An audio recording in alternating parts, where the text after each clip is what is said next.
안녕하세요. 오늘도 사연살롱을 찾아주셔서 감사합니다. 환갑을 바라보는 여성이에요.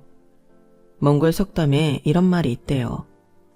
칼의 상처는 아물어도 말의 상처는 아물지 않는다. 60년을 살아오면서 사람들한테 상처받던 일이 한두 번이 아니었지만 그 중에서도 특히 제게 큰 상처를 입혔던 사람이 있어요. 40년 넘게 알고 지낸 여고 동창이죠. 17살에 교실에서 처음 만난 이래 지금까지도 그 친구는 새치여로 제게 수없이 비수를 꼽아왔어요. 그래서 어릴 때는 싸우기도 참 많이 싸웠더랬죠. 그런데 이게 나이를 똥구멍으로 먹었는지 환갑이 다 된 지금까지도 지버릇 못 버리고 여전히 혀를 함부로 놀리지 뭡니까. 저한테만 그러는 거면 그래도 참아보겠지만 이놈의 기집애가 하나뿐인 내 사위까지 건드리지 뭐예요. 사위를 100년 손님이라고들 하지만 저한테 사위는 내 자식이나 마찬가지예요. 그래서 이번만큼은 도저히 참을 수가 없더라고요. 그래서 공개적으로 욕이나 실컷 먹으라고 이렇게 사연을 보내게 되었습니다. 속 좁은 늙은이라고 하셔도 어쩔 수 없지만 제 얘기를 들어보시면 다들 고개를 끄덕이실 거라고 믿습니다. 제게는 자식이 둘이 있어요. 맏딸에 둘째인 아들까지. 둘 다 제게는 금쪽 같은 자식들이죠. 아들이라고 더 예뻐했던 것도 아니고 딸이라고 해서 소홀히 대한 적도 없어요. 다들 똑같이 내 배 아파 낳은 자식이니까요. 하지만 둘 중에서 가장 마음이 가는 자식을 꼽으라고 한다면 어쩔 수 없이 아들을 꼽을 것 같아요. 왜냐하면 제 아들은 더 이상 이 세상에 존재하지 않기 때문이에요. 불행은 한꺼번에 찾아온다잖아요. 하필 남편이 회사에서 쫓겨나다시피 나오게 됐던 그 무렵 제 아들은 몹쓸병에 걸리고 말았어요. 당시 저희 집은 남편의 부하 직원이 단독으로 저지른 궁금 횡령에 제 남편도 가담했다는 누명을 쓰는 바람에 회사로부터 소송을 당한 처지였어요. 억울한 마음에 변호사를 선임해 싸웠지만 결과는 패소였고 회사가 입은 피해 금액 중 일부를 변상하라는 판결을 받게 되었죠. 그 바람에 장기 대출을 받아 장만했던 집도 팔고 본가와 친정에도 꽤 빚을 지게 됐어요. 상황이 이러니 어쩌겠어요. 저는 어린 자식들만 집에 두고 남편과 함께 돈벌이에 나서야 했죠. 집안 살림만 하던 제가 할 수 있는 일이라고 해봐야 식당에서 일을 하거나 화장품 방문 판매를 하는 정도에 불과했어요. 다행히 동네 아주머니 소개로 대학가 근처에 있는 반찬 가게에서 일을 할 수 있었죠. 주인 아주머니가 인심이 좋은 분이라서 그날 팔고 남은 반찬을 가져다 먹게 해주셨어요.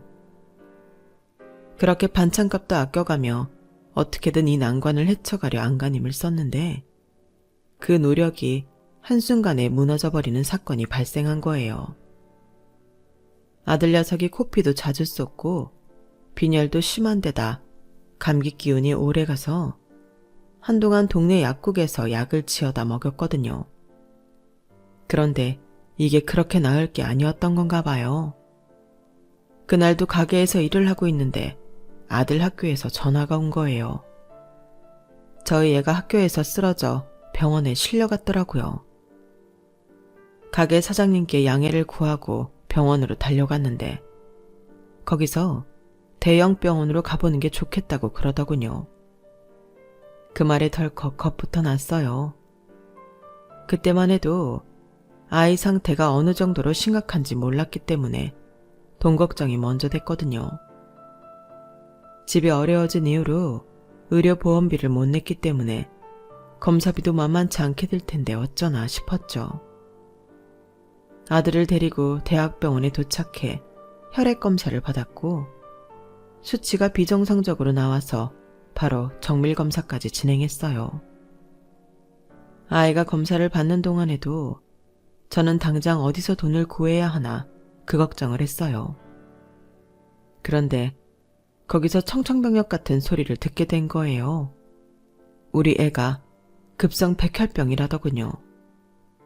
상태가 많이 안 좋다며 빨리 입원해서 치료를 해야 한다고 했어요. 도저히 믿을 수가 없었어요. 증상이라고 해봐야 빈혈이랑 감기 기운 정도였으니까요. 검사가 잘못된 게 아닐까? 분명 뭔가 잘못됐다. 이 생각뿐이었어요. 뒤늦게 연락을 받고 달려온 남편도 저처럼 믿기지 않는 표정이었어요. 하지만 아이를 입원시키고 며칠 사이 내 아들의 상태는 급격히 나빠졌고 오진이 아니라는 걸 알게 되었죠. 무균실에 들어가 있는 아들은 하루가 다르게 여의어 갔어요. 이제 고작 9살밖에 안 된 아이가 감당하기에는 항암 치료는 너무도 가혹했어요. 하지만 그보다 더 가혹한 건 현실이었죠. 저희 부부에겐 엄청난 병원비를 감당할 여력이 없었거든요. 이미 남편 회사 일로 돈을 빌릴 수 있는 곳에서는 다 빌려 쓴 탓에 정작 내 자식의 목숨을 구하기 위한 돈을 빌릴 곳이 더는 없었어요. 사람이 왜 도둑질을 하는지 그때 조금은 알겠더라고요. 할 수만 있다면 도둑질을 해서라도 내 자식을 살리고 싶다는 생각뿐이었으니까요. 그건 남편도 마찬가지였을 거예요. 부모가 능력이 없어서 죽어가는 자식을 눈앞에 두고 바라볼 수밖에 없는 심정은 정말이지 안 겪어본 사람은 모를 거예요. 상황이 이렇다 보니 사람이 염치도 없어지더라고요. 친인척들은 물론 평소에 연락도 잘 안 턴 동창들한테까지 연락해 돈 좀 빌려달라고 사정을 했어요. 그러다 여고 시절부터 저와는 사이가 안 좋았던 친구한테까지 전화를 하게 되었어요. 역시나 그 친구는 첫마디부터 제 가슴을 후벼 파더군요. 명희 너는 여전하구나? 몇 년 동안 동창회도 잘 안 나오더니 돈 필요하니까 전화하니? 경자야, 미안해. 내가 사정이 너무 급해서 염치 불구하고 연락했어. 동창들한테 니네 집 사정은 다 들었으니까 죽는 소리 할 거 없어. 넌 부모가 돼서는 어떻게 네 자식 상태가 그 모양이 된 것도 몰랐니? 그러고도 네가 엄마니? 난 우리 딸 표정만 평소랑 달라도 아픈 데는 없는지, 혹시 친구랑 싸웠는지 하나부터 10까지 다 챙겨본다고. 그래야 엄마라고 할 수 있는 거 아니니? 그래, 네 말이 맞아. 내가 엄마 역할을 제대로 못해서 이렇게 된 것 같아. 아니, 다행이다. 말이 낫으니 말이지만 우리 딸은 얼마나 나를 의지하는지 모른다. 이유가 뭐겠니? 애 눈에도 내가 믿고 의지할 수 있을 만큼 믿음이 가니까 그런 거지. 자식을 낳았다고 해서 다 엄마가 아니야. 엄마로서 자기한테 제대로 역할을 해줄 때 엄마라고 불릴 자격이 있는 거라고. 지난번에 우리 딸이 피아노 대회에 나갔을 때 말인데 그때도 내가 얼마나... 저기 경자야, 미안한데 내가 사정이 좀 급해서 말이야. 우리 그 얘긴 나중에 하고 일단 내 얘기 좀 들어줄래? 저는 한시가 급해서 입이 바짝바짝 마르는데도 경자는 자기 딸 자랑부터 그런 딸을 키워낸 자신의 노력까지 끝없이 얘기를 이어갔어요. 결국 참다 못해 말을 끊었더니 버럭 화를 내며 이러더군요. 넌 이래서 문제야. 네가 지금 나한테 이럴 처지니? 능력이 안 돼서 돈 빌리려고 전화를 했으면 내 비위 맞출 생각부터 했어야지. 어디서 말을 끊니? 나 기분 상해서 돈 안 빌려줄래. 자식 문제라고 해서 선심 좀 써줄까 했더니 기분 확 상했어. 나 마사지 가야 하니까 귀찮게 연락하지 마. 끊는다. 경자야, 내가 잘못했어. 경자야. 결국 경자는 30분 넘게 자기 자랑만 하다가 전화를 끊어버렸어요. 그리고는 이후로도 제 전화는 받지 않더군요. 다행히 다른 동창들 도움을 받아 급한 불을 끌 수 있었지만 제 아들의 목숨은 살릴 수 없었어요. 한동안 상태가 호전되더니 어느 날 밤 갑자기 상태가 악화돼서 어떻게 손 써볼 겨를도 없이 세상을 떠나버렸거든요. 딸에 이어 막내로 아들을 낳았을 때 박씨 집안에 들어와 그래도 되는 이였으니 내 할 도리는 다 했다고 생각한 적도 있었어요. 그런데 이렇게 아들을 떠나보내고 나니까 너무 허망하고 가슴에 커다란 돌덩이가 들어찬 것처럼 숨을 쉬기가 힘들었어요. 그래도 낮에는 아들 병원비로 빌려 쓴 돈을 갚느라 정신없이 일하다 보면 참을만 했는데 밤이 되면 정말 미치겠는 거예요. 집안 어디선가 아들 녀석이 달려나올 것 같고 엄마를 부르는 아들 목소리가 들리는 것 같았거든요.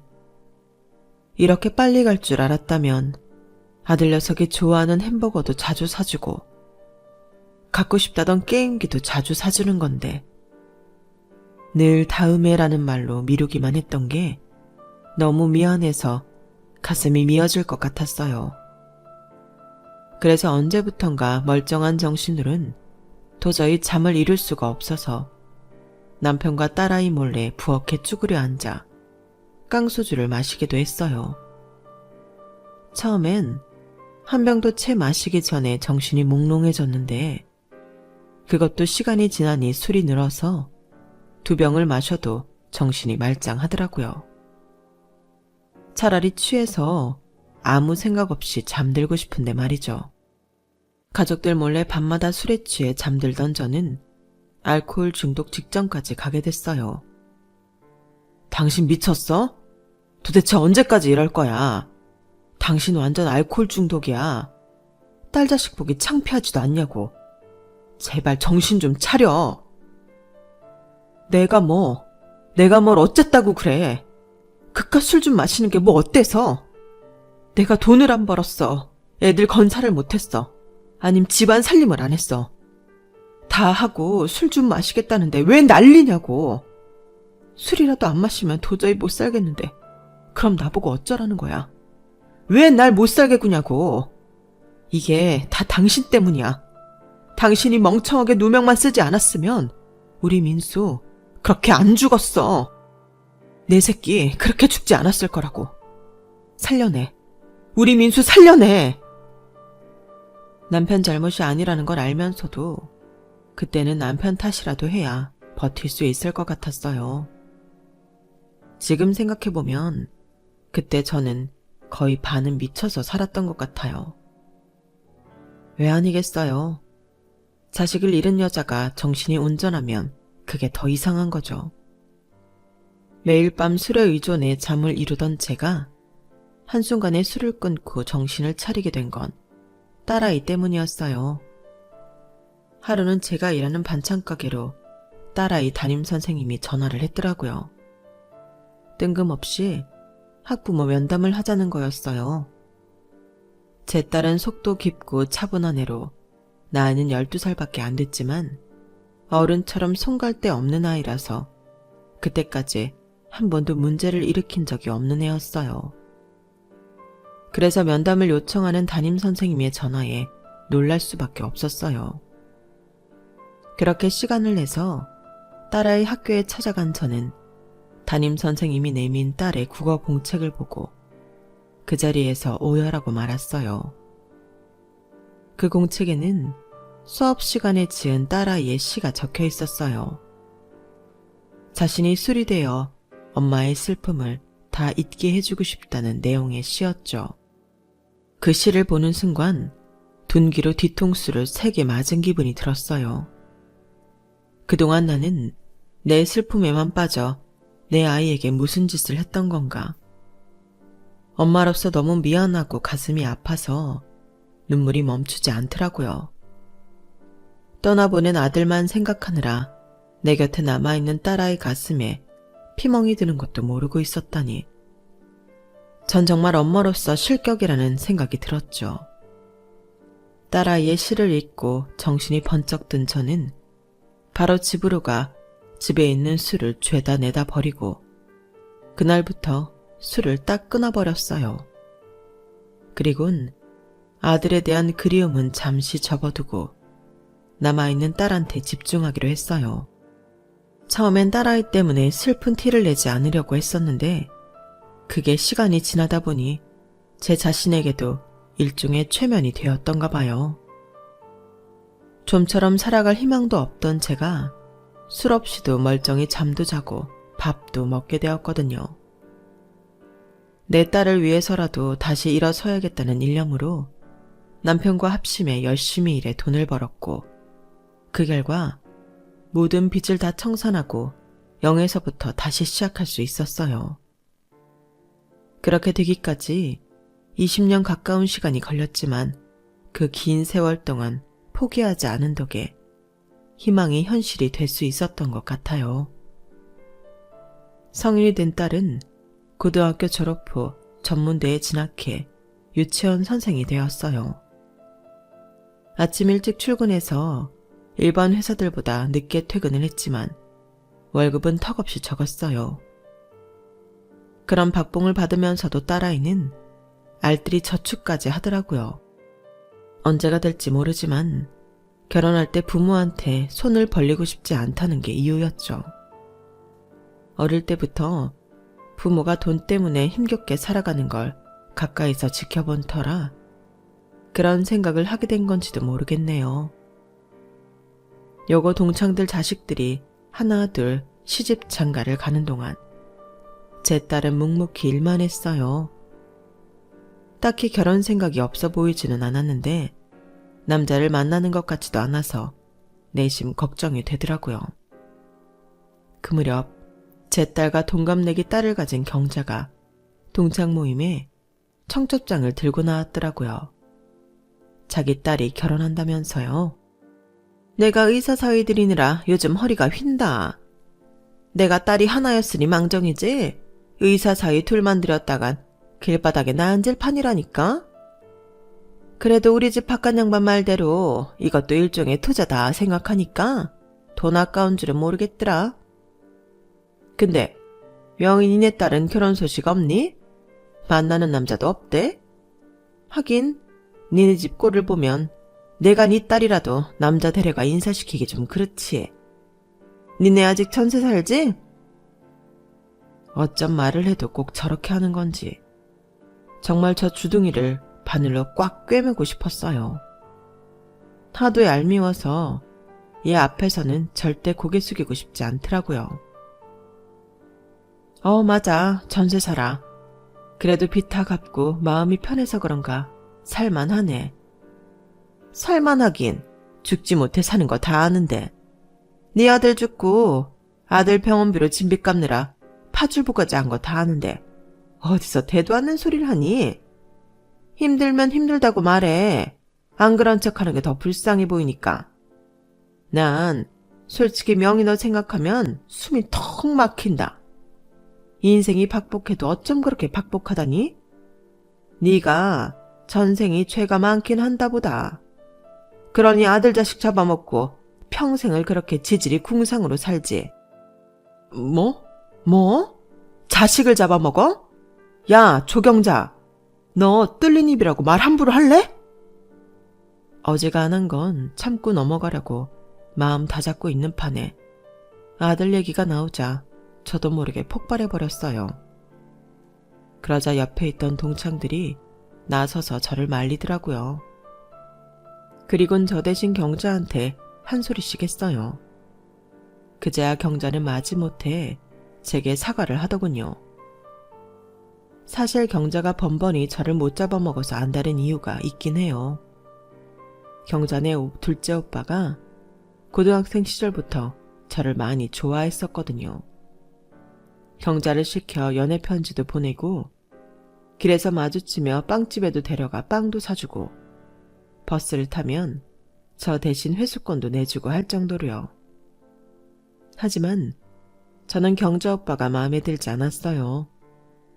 집에 돈 좀 있다고 없이 사는 친구들 무시하고 강자 앞에서 약하고 약자 앞에서 강한 치졸한 인간이었으니까요. 거기다 말을 함부로 하는 경자도 싫었던 터라 절대 엮이고 싶지 않았죠. 성인이 되고도 경자네 오빠는 제가 다니는 회사까지 툭하면 찾아와 자기랑 데이트 좀 하자고 졸라댔어요. 그러다 한 번은 강제로 저를 끌고 가려는 걸 저희 회사 남자 직원이 구해주었죠. 바로 지금의 제 남편이요. 그 일로 남편과 저는 가까워졌고 1년도 안 돼 결혼을 하게 됐어요. 닥쳤던 개 지붕 쳐다보는 격이 된 경자 오빠는 제 결혼식까지 찾아와 깽판을 부리다가 결국 경찰한테 끌려가게 되었죠. 그 일로 경자는 저를 볼 때마다 손톱을 세우고 긁어대는 거예요. 악연도 이런 악연이 없는 셈이죠.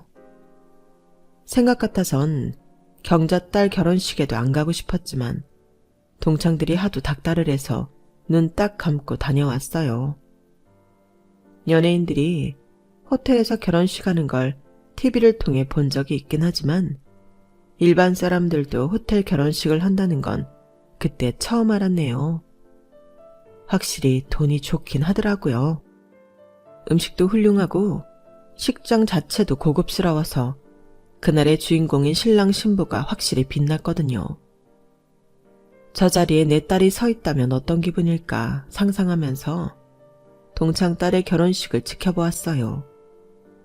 그리고 집에 돌아왔는데 화장기 하나 없는 얼굴로 집 청소를 하고 있는 딸이 보이지 않겠어요?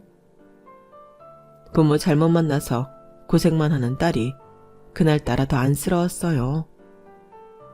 정말 경자 말대로 우리 집 사는 꼴 보이기 창피해서 남자를 집에 안 데려오나 싶기도 하고 혼수 자금이 없어서 결혼 생각도 못하는 건 아닌가 걱정이 되기도 했어요. 이제 집에 빚도 없겠다. 딸 혼수 비용이야 어떻게든 마련해 줄 수 있을 것 같아서 하루는 슬쩍 떠봤어요. 그랬더니 글쎄 5년 넘게 만나온 사람이 있다지 뭐예요. 아니 5년이나 사귀었으면서 그동안 왜 말을 안 했어? 왜? 그 사람이랑 결혼하자고 안 해? 안 하긴 사귀고 1년쯤 됐을 때부터 이미 결혼 계획까지 다 세웠는걸. 안 그래도 우리 집에 인사 오기로 했어. 결혼은 내년 봄에 할 생각이고. 얘는? 아니 그걸 이제야 말하면 어떡해. 결혼하는데 돈이 한두 푼 드는 것도 아니고 엄마랑 아빠도 준비할 시간을 줘야지. 봄까지 얼마 남지도 않았는데. 다 큰 자식이 결혼하는데 부모가 왜 결혼 비용 걱정을 해? 연애 기간이 길었던 것도 우리 둘이 결혼 자금 모으는데 시간이 걸려서 그런 거야. 그 사람네 집도 그리 넉넉한 편이 아니거든. 우리도 다 계획이 있으니까 너무 걱정하지 마. 그보다 인혁 씨, 우리 집에 인사 오면 예쁘게 좀 봐줘. 딸아이가 선택한 남자는 삼형제 중 장남으로 동생들과 함께 작은 청소업체를 운영하고 있었어요. 딸아이 말로는 건물 청소 하청을 맡아 하고 있다는데 워낙 성실해서 그런지 맡고 있는 건물도 많고 벌이가 꽤 괜찮다고 하더군요. 대학까지 나와 청소일을 시작한 계기는 모친 때문이라고 했어요. 30 무렵에 남편과 사별하고 새 아들을 키워낸 모친이 온갖 일을 해가며 생활을 꾸려가다 건물 청소일을 시작하게 됐는데 용역업체가 파산을 하는 바람에 월급도 못 받게 되자 다니던 회사를 관두고 자기가 그 업체를 인수했다고 하더군요. 회사를 인수하고 한동안은 적자에 시달리느라 결혼은 꿈도 못 꾸고 있었다네요. 그러다 군에서 제대한 막내 동생까지 합세해 삼형제가 본격적으로 일에 뛰어들고부터는 일이 잘 풀려서 지금은 꽤 잘 운영되고 있는 모양이었어요. 사람이 건실해 보이고 믿음직스러워서 조건과 상관없이 마음에 들더군요. 하지만 남편은 썩 마음에 들어하지 않는 눈치였어요. 아무래도 청소 일을 하는 게 마음에 걸려 그런가 싶어 예비 사이가 돌아가고 남편한테 물었더니 글쎄 이러지 뭐예요. 차남이나 막내면 좋잖아. 왜 하필 장남이야? 거기다 홀어머니까지 있는 집에. 당신도 참 그게 그렇게 마음에 안 들어서 내내 인상 쓰고 있던 거예요? 난 또 회사원이 아니라 청소일 하는 게 걸려서 그러는 줄 알았네. 직업이 무슨 상관이야. 나도 직장 생활하다가 지금은 도배일 하고 있는데 직업에 귀천이 있는 것도 아니고. 그건 당신 말이 맞아요. 근데 여보, 장남이면 어떻고 막내면 어떻겠어요. 사람만 제대로면 그만이지. 그리고 무엇보다 우리 딸이 좋다잖아요. 내가 봐도 사람이 믿음직스럽고 강단도 있는 것 같아서 좋던걸요. 특히 우리 민정이 바라보는 눈빛이 나는 마음에 들었어요. 이런 사람이라면 아무리 힘든 시련이 닥쳐도 내 딸을 지켜낼 수 있겠다 싶더라고요. 당신처럼. 제 말에 남편은 멋쩍은지 슬쩍 저를 곁눈질하더니 더는 예비 사위에 대한 타박을 하지 않았어요. 그렇게 인사를 하고 돌아간 예비 사위는 이후로 틈틈이 저희 집에 찾아와 남편과 바둑도 두고 김장을 앞두고는 배추 나르는 일부터 배추 절이는 일까지 죄다 도와주고 갔어요. 집에서도 늘 하는 일이라고 맡겨만 달라더니 정말 능숙하게 일을 잘하더라고요. 홀어머니 밑에서 자라 그런가 힘이 필요한 집안일을 자주 해왔는지 따로 시키지 않아도 찾아서 곧잘 하는 것 같았어요. 그 점도 마음에 들더군요. 지들이 알아서 신혼집도 구하고 신혼 살림까지 다 준비한 탓에 저는 정말 힘 하나 안 들이고 딸을 시집 보내게 되었어요. 이듬해 본 딸아이는 결혼식을 했고 여고 동창들이 제 딸 결혼식에 찾아와 주었죠. 이번에도 어김없이 경자는 온갖 트집을 잡아가며 제 딸 결혼을 헐뜯느라 여념이 없었어요. 그 바람에 속에서 천불이 났지만 좋은 날 얼굴 붉히기 싫어서 꾹 참고 넘겼네요. 결혼하고 이듬해 딸아이는 임신을 했고 7개월 때까지 유치원 일을 하다가 일을 그만두게 되었어요. 출산을 하게 되면 학기 중에 선생이 바뀌게 될 테니 그건 아이들한테 안 좋을 것 같다고 겨울 방학에 맞춰 바로 사표를 낸 거였죠. 몇 달 뒤 출산을 한 후에는 아이가 어느 정도 자랄 때까지 육아와 살림만 하기로 했고요. 그랬더니 경자 고년이 또 시비를 걸지 뭐예요. 야, 이래서 가난을 못 벗어나는 거야. 네 딸도 참 생각 없다. 남편이 청소일 하는데 같이 거들어서 돈 벌 생각은 않고 이때다 하고 집에 들어앉을 생각부터 한다니? 그래서야 언제 돈 벌어서 자식 제대로 키우겠냐고. 예전이야 개천에서 욕나고 했지만 요즘은 세상이 다르잖니? 돈 있는 집 애들이 서울대고 연고대 가지. 돈 없는 집 애들은 그 뭐냐 듣보잡? 듣도 보도 못한 대학이나 가는 거라고. 이렇게 부모로서 책임감이 없어서야 원. 경자 넌 뚫린 입이라고 함부로 짓거리는 버릇은 여전하구나. 어쩜 그렇게 나이를 먹어도 한결같니? 인간아, 나이를 먹었으면 사람 좀 되라. 언제 철들래? 그리고 내 사위가 돈 잘 버는데 네가 왜 우리 딸 자식 걱정까지 하니? 넌 네 손주 걱정이나 하라고. 아 맞다. 넌 걱정할 손주도 아직 없지? 뭐? 손주 좀 먼저 봤다고 네가 내 앞에서 유세 떠는 거야? 아이고 웃겨서 말도 안 나온다. 그런 거지 같은 집구석에서 낳은 자식이 오죽하겠니? 내 사위는 의사인데 자식을 낳아도 청소일이나 하는 네 사위 자식보다는 훨씬 똑똑하고 대단한 애가 나올 거다. 그래, 어디 나 보고 그런 소리 해봐.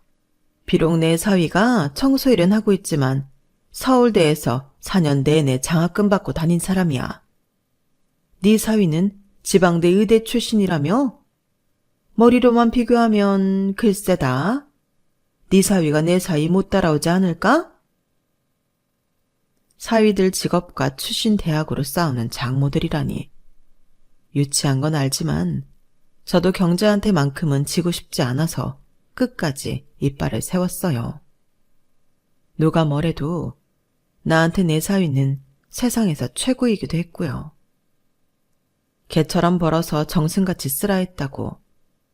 비록 힘든 남들이 꺼리는 청소일은 하고 있지만 제 사위는 참 멋지게 사는 사람이거든요. 힘을게 땀 흘려 번 돈으로 직원 식구들까지 챙기고 철마다 시설에 기부도 많이 하고 있으니까요. 나 혼자 잘 먹고 잘 살기보다는 다 같이 나눠 먹고 살자는 게 제 사위 인생 모토라니 말 다 했죠. 게다가 확실히 서울대 출신이라 그런지 본업 외에도 여러 방면에서 꽤 짭짤한 부수입을 올리고 있었어요. 딸아이가 그러는데 부수입으로 모은 돈만 해도 꽤 된다고 하더라고요. 자기 일에서 능력 발휘에 돈 잘 벌고 아내랑 부모 형제, 장인 장모까지 잘 챙기는 만점 사위인데 그깟 의사 사위가 부러울까요? 경자 사위를 한 트럭으로 준다 해도 내 사위랑은 절대 안 바꿔요. 경자가 그렇게 제 사위를 못 잡아먹어서 안달인 이유를 제가 모르는 건 아니에요. 동창들이 그러는데 결혼하고 반년도 안 돼서부터 딸이 못 살겠다고 수시로 친정에 드나든다고 하더라고요. 경자 딸이 지방대 미대를 나왔는데 시어머니가 그렇게 무시한다네요. 따지고 보면 자기 아들도 지방대인 건 마찬가지인데 말이죠. 게다가 결혼 전부터 남자가 여자 문제로 몇 번 힘들게 한 적이 있었는데 결혼 후에도 달라진 게 없었다나 봐요.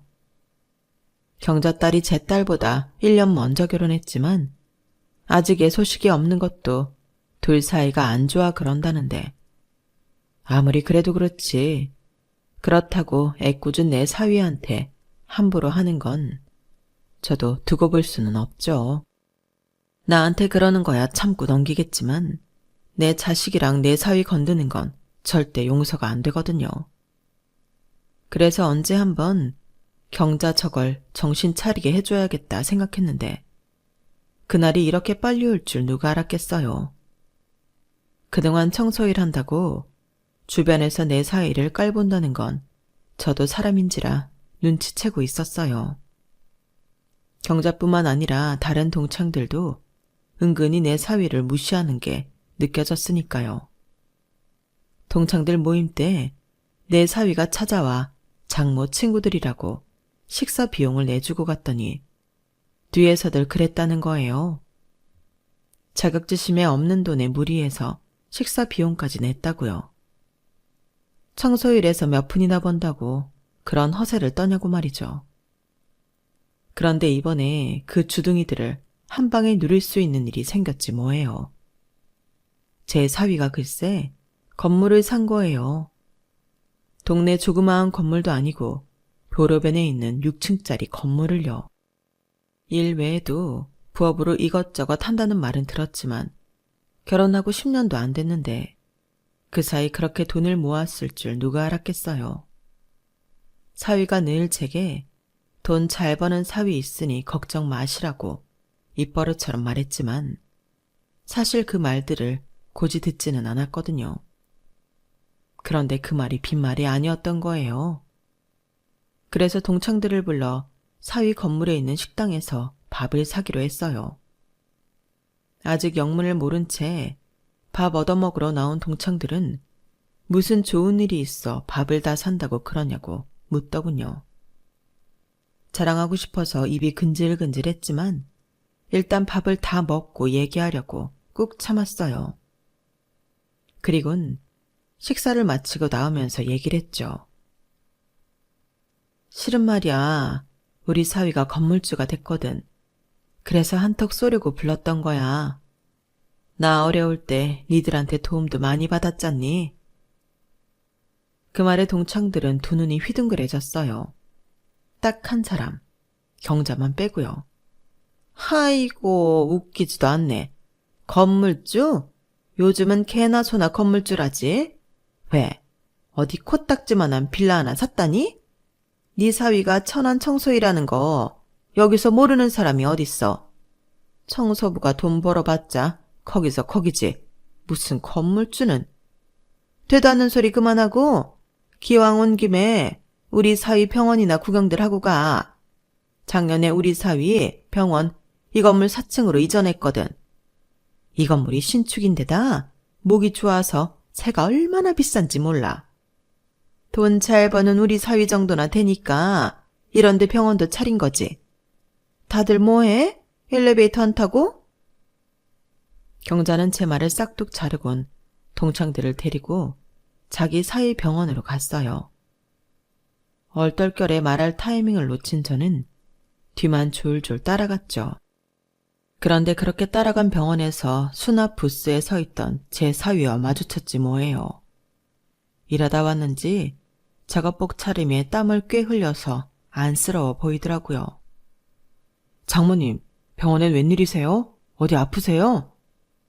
아니, 그게 아니라 동창들 만났다가 오게 됐어. 여기가 내 동창 사위가 하는 병원이거든. 아, 그러세요? 사위는 싹싹하게 웃으며 제 동창들한테 인사를 했어요. 그러자 경사가 인상을 팍 쓰곤 그러는 거예요. 아, 땀 냄새. 아니, 누구 영업 방해할 일이 있어?